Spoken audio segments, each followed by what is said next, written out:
We have one public hearing tonight.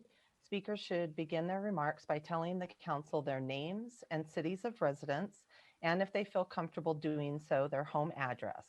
When called upon, please wait until our meeting host promotes you to speaker. When you are promoted, your screen will flash and say reconnecting to meeting. Please do not leave the meeting. You will be reconnected and will need to turn on your camera if you have one and your microphone. If you have signed up to answer questions only, state your name and note you are available for questions of council. Speakers will have 3 minutes. There is no yielding of time. If translation is needed, you will be given an additional 3 minutes for your comments to be interpreted. You will see your time flash on the screen when you have 30 seconds left. Speakers must stay on the topic of the hearing and must direct their comments to the council members. Please refrain from profane or obscene speech. Direct your comments to council as a whole, and please refrain from personal or individual attacks. Councilmember Black, will you please put Council Bill 20-0888 on the floor for passage? Yes, Madam President. I move that Council Bill 20-0888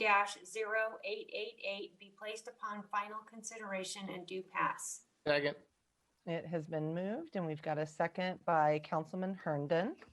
The required public hearing for Council Bill 20-0888 is open. First, we'll hear from Laura Aldrete, the Executive Director of Community Planning and Development, followed by Britta Fisher, the Director of Housing Stability, and we'll round out the team with Andrew Webb giving the staff presentation. So go ahead, Laura.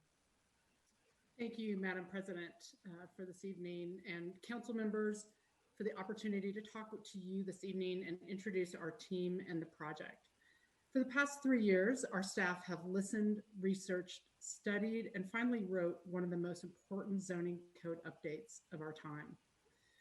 This work would not have been possible without the partnership and energy your offices have poured into these amendments, and the time and energy of thousands of residents and care providers who participated in this process along the way.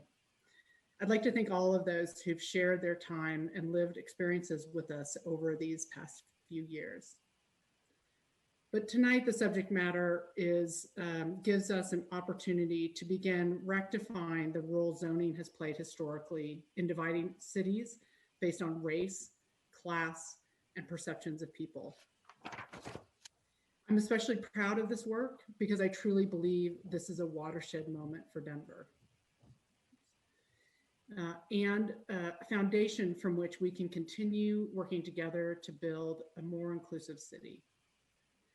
Tonight's amendments represent the best of compromises. They retain the laws we currently have, allowing families of any size to live together and allowing small shelters in all neighborhoods.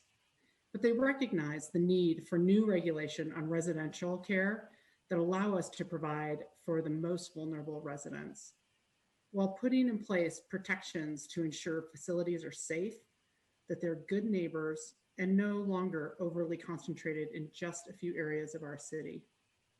This proposal is a huge step toward modernizing our codes and ensuring that our policies reflect our values.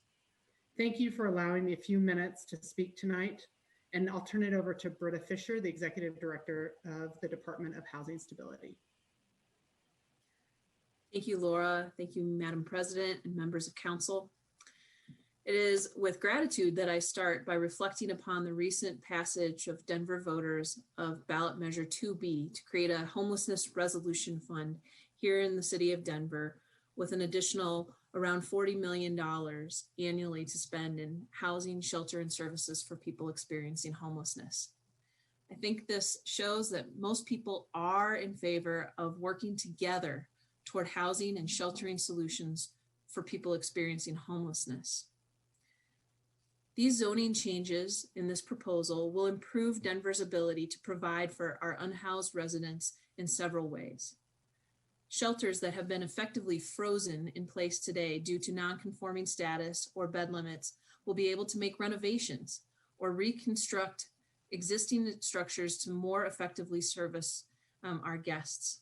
This includes all existing shelters downtown.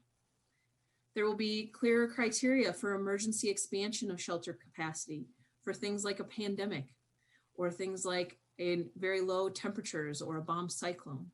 These things are crucial for our ability to maximize the bed space in order to get more people inside. And very importantly, this proposal will give us flexibility for use types across the continuum of housing stability. This is certainly given an example of a Royal Village, a place that has shelter, housing, and supportive housing all in one site.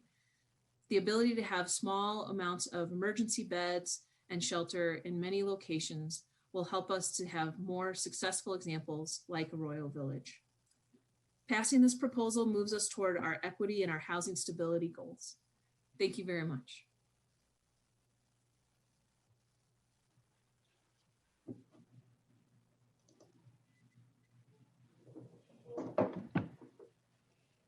All right, thank you, Laura and Britta. We'll go ahead and kick it over to you, Andrew.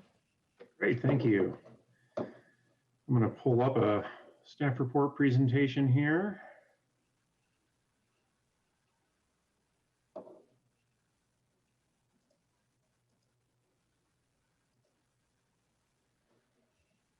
Is that showing up on screens the way you would expect it to?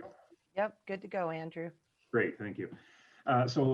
Thank you. Again, my name is Andrew Webb. I am a senior city planner for community planning and development.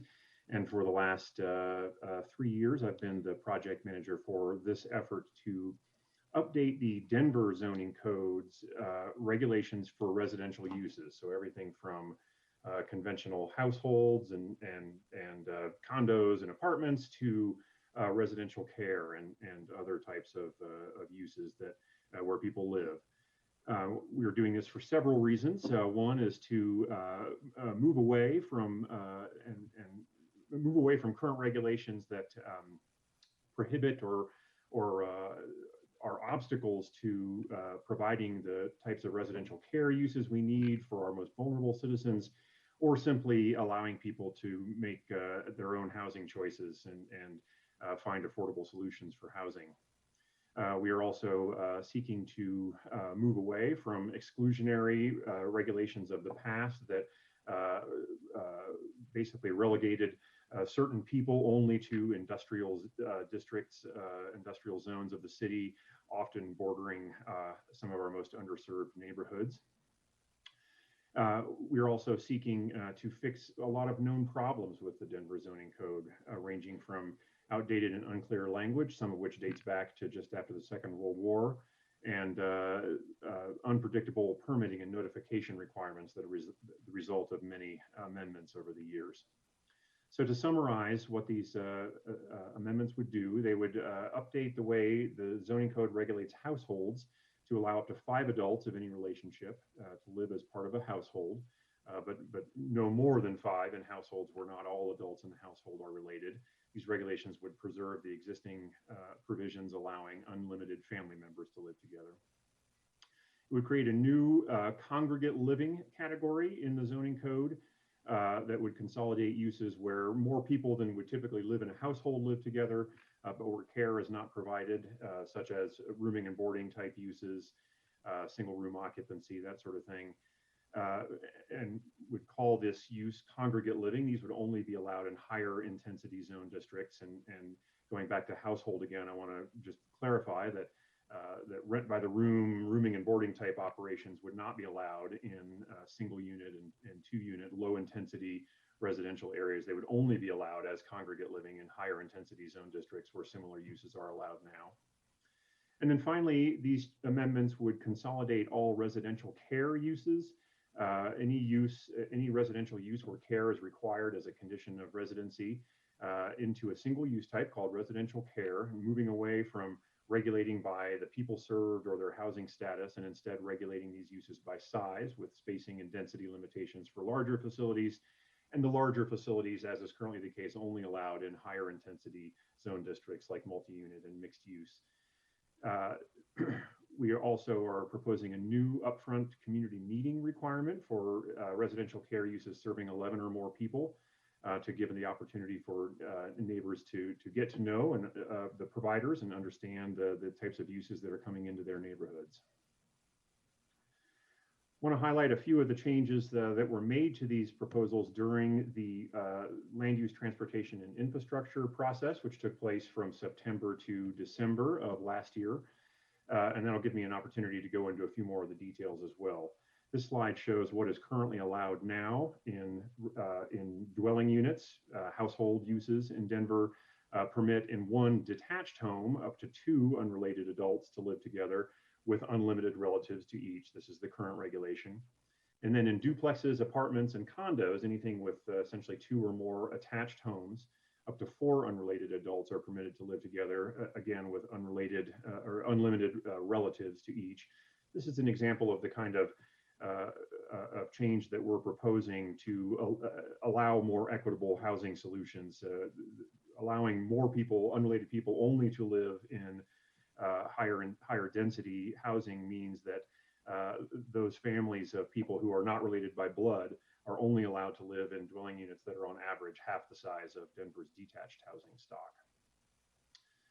This slide shows how other cities that we looked at around the country, primarily west of the Mississippi and in Colorado, regulate households and specifically unrelated adults. Unrelated adults permitted in these cities that we looked at are shown in the blue columns along the top, and then the average household size, according to the American Community Survey census data, are shown in the yellow columns.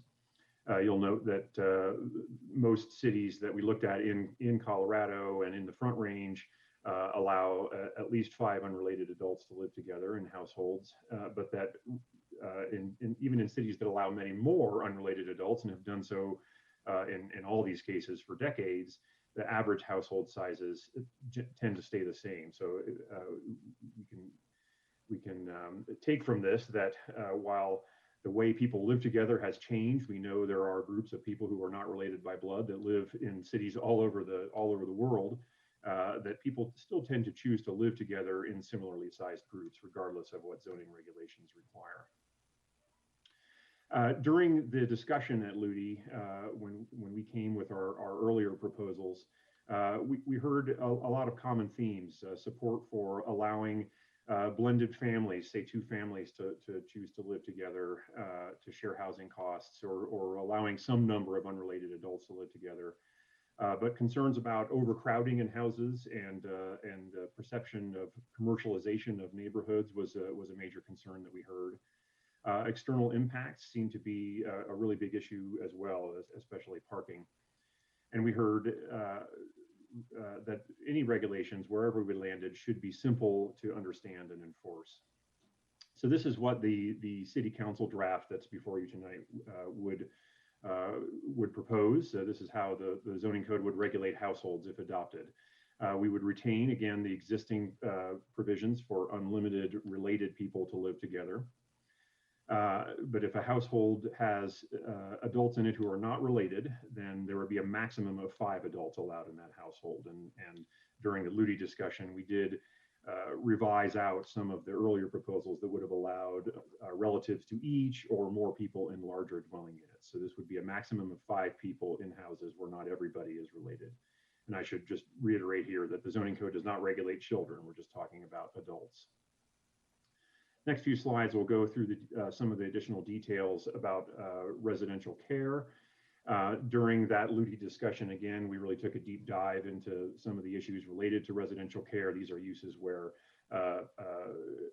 people are receiving care of some sort, whether it's custodial supervision or assistance with day-to-day activities, perhaps medical replacement therapy for addictions. The themes we heard is that council members and heard that or reported to us that they were supportive of people having access to daily needs, things like transit and employment. There was support for encouraging more equitable distribution of future facilities around the city and preventing concentration of facilities in any one part of the city. There was support for moving away from regulations that exclude people based on the type of care that they need. And there was a lot of input really recommended that we ensure that these facilities are not out of scale with neighborhoods. These are the revisions that were made to the earlier proposals during the LUDI process. One of those related to community corrections specifically. Those are residential care uses that serve non-paroled individuals nearing the end of a period of incarceration and allows them to begin employment and job training and that sort of thing before they're released and transition back into the community. There was a lot of concern about allowing those directly in the lowest intensity zone districts in residential neighborhoods. And so these amendments, based on revisions made during the LUDI process, would prohibit residential care uses serving non-paroled individuals in single unit, 2 unit, and the row house 2.5 zone districts, the 3 lowest intensity residential districts. We also heard concerns about the concentration of all types of facilities, but especially the smallest types of residential care facilities in neighborhoods which currently do not have a density limitation. In response to that, we did propose a new density limitation for the first tier of residential care facilities, those serving 10 or fewer guests year round. And that would be a requirement of up to no more than 3 similar facilities, residential care facilities within a 1 mile radius of a proposed site. So cumulatively over time, this would help prevent concentration of these facilities in any one neighborhood. We also made some changes to the second tier, the type 2 residential care facilities. That includes reducing the maximum size of those facilities in the 3 lowest intensity residential zone districts to 20, essentially bringing it in line with what is allowed now for a residential care large in single, 2 unit and row home zone districts. Additionally, in those districts, these uses would only be allowed, so this is the type 2 residential care serving 11 to 20 people, would only be allowed on parcels that had previously been in use for residential care use or some civic or public or institutional use, such as an unused church or government building. I want to focus a little bit on community corrections because I know this has been a particular interest during this whole discussion. This map shows where community corrections are currently allowed in tan. The existing facilities in Denver are shown as the black squares, and then the circles around them show their current spacing and density buffers.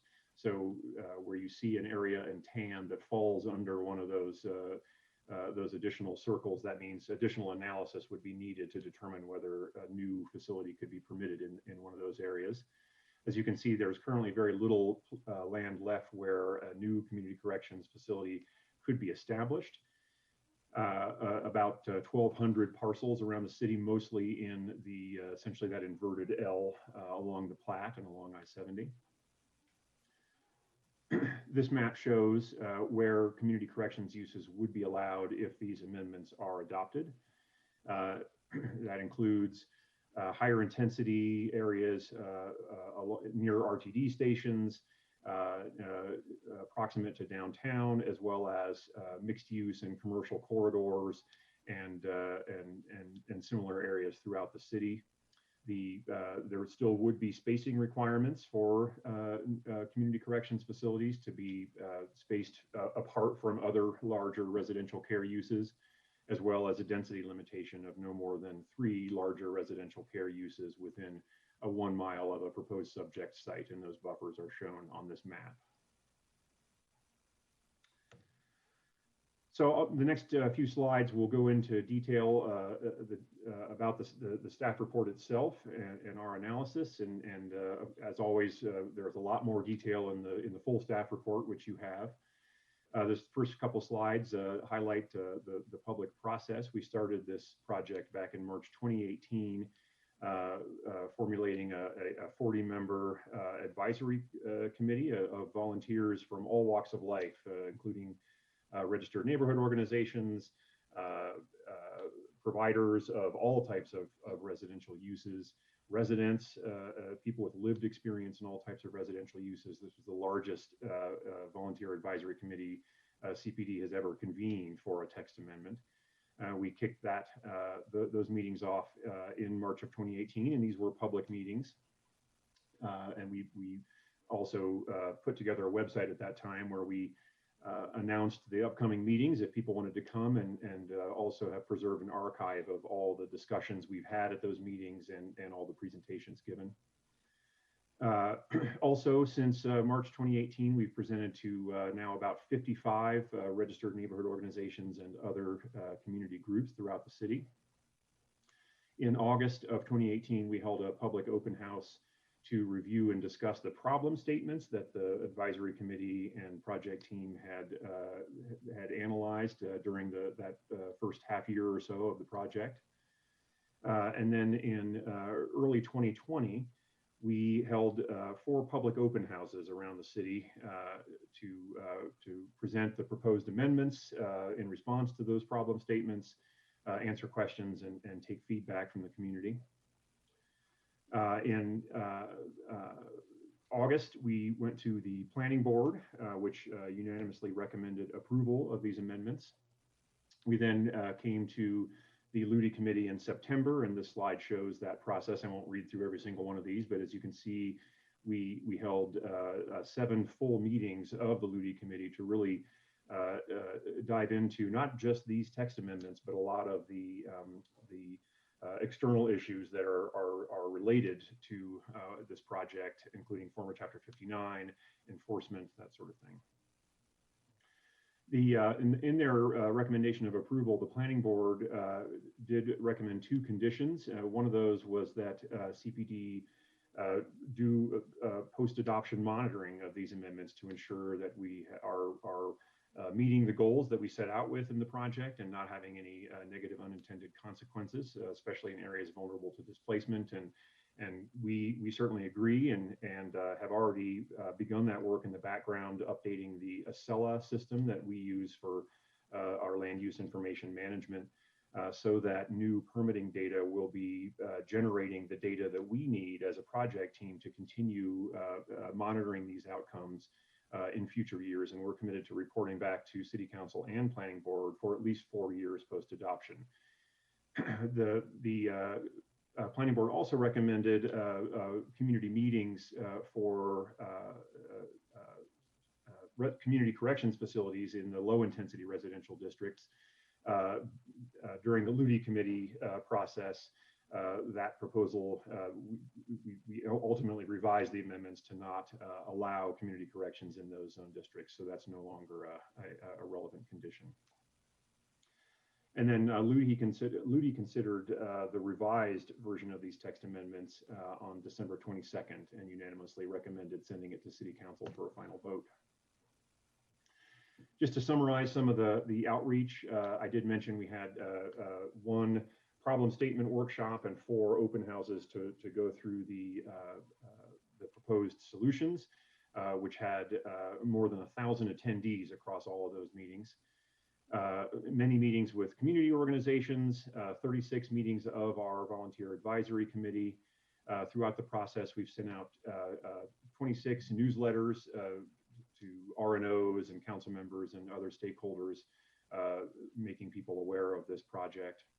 And we've also been featured now in more than 20 media articles about the project.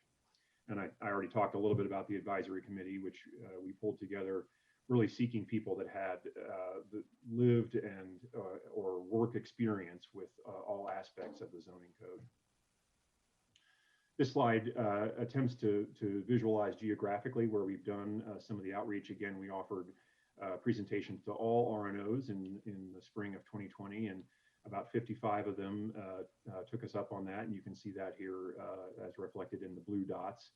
And then we also held our open houses in essentially all 4 quadrants of the city to make sure that people had a meeting that they could easily get to. Since we first rolled out the proposals in early 2020 and made some major revisions both in May 2020 and then again at LUDI in December, we've received thousands of comments and petitions about this project. The majority of the opinions expressed, especially in some of the petitions we've received, have been in opposition. And I will just note that a lot of the changes that the revisions that we made during the LUDI process and that I highlighted a few slides back sought to address many of those concerns that we heard from people during that process. And we in the written staff report, you can go through and see full details of how we tried to specifically address all of the concerns that we heard. Quite a few RNOs have voted and sent letters indicating that they do not support these changes. A few of them are highlighted here, and the full record of all comments received is on our project website and has also been provided to City Council and is on the Legistar page for this item as well. We've also had more than 40 community groups and RNOs indicate that they support these amendments as well. And you can see a list of a few of them here. It's not neither of these are exhaustive lists, but again, the staff report details some of the organizations that have reached out. So text amendments in the Denver Zoning Code are required to be consistent with our adopted plans and must further the public health, safety, and welfare and result in the uniformity of district regulations and restrictions. These are the criteria from the Denver Zoning Code. These text amendments would advance two key vision elements of the Denver Comprehensive Plan: equitable, affordable, and inclusive housing, by implementing city policies for the creation of a complete range of housing options in every neighborhood, so anybody can live in the neighborhood they choose. Programs that help individuals and families, especially those who are vulnerable to displacement, seek flexible options to reduce housing costs, and ensure that flexible housing options exist to meet the needs of all residents. These amendments also advance the strong and authentic neighborhoods vision element by expanding outreach. We are proposing a new upfront community meeting requirement that would give neighbors the opportunity with mailed notification to neighbors and renters and businesses the opportunity to learn about the potential operators that are proposing a residential care use in their neighborhood. These amendments also implement the Blueprint Denver, our integrated land use and transportation plan. I'll just highlight a few of the strategies that these amendments advance, but you can find more detail in the full staff report. They would ensure that our land use regulations support modern and equitable approaches to housing options. They would accomplish a blueprint strategy of providing a more inclusive definition of households by allowing people to live with chosen family members in the households of their choice. It would expand the allowance for different flexible and affordable housing types, and was developed through a robust and inclusive community process that I detailed in the previous slides. It would also, they're also consistent with the guidance set forth in the blueprint equity concepts that are shown at the top of this slide. These amendments would expand flexible housing opportunities citywide and enable providers to increase the range of housing options that they provide, so people of all life circumstances can have access to daily needs like healthcare and transit. So improving or advancing the vision element of improving access to opportunity. They would help reduce vulnerability to displacement by allowing people to choose how they want to live without fear that their housing is in zoning or in violation of zoning. And they would expand housing diversity by allowing for creative, new and re-emerging housing types like single room occupancy, co-living, and other approaches, of course, subject to our existing building and safety regulations. Finally, these amendments would advance policies in housing and inclusive Denver, including expanding options for residents who are experiencing homelessness by expanding the flexibility for shelters, especially for operators to offer a continuum of housing types on one site. And they would allow for the evolution of models of residential care and housing. These amendments would further the public health, safety, and welfare by implementing adopted policies for enabling more housing options for all populations, removing barriers for obtaining legal and safe housing, rectifying discriminatory zoning codes, and by creating more predictable, transparent city processes. And they would result in the uniformity of district regulations and restrictions, essentially by establishing processes and regulations for residential uses that are uniform within each zone district in which those uses are allowed. So with that, staff recommends that City Council adopt this text amendment based on a finding that all review criteria have been met. And I'm happy to answer any questions as we go through testimony. Thank you. All right. Thank you, Andrew. And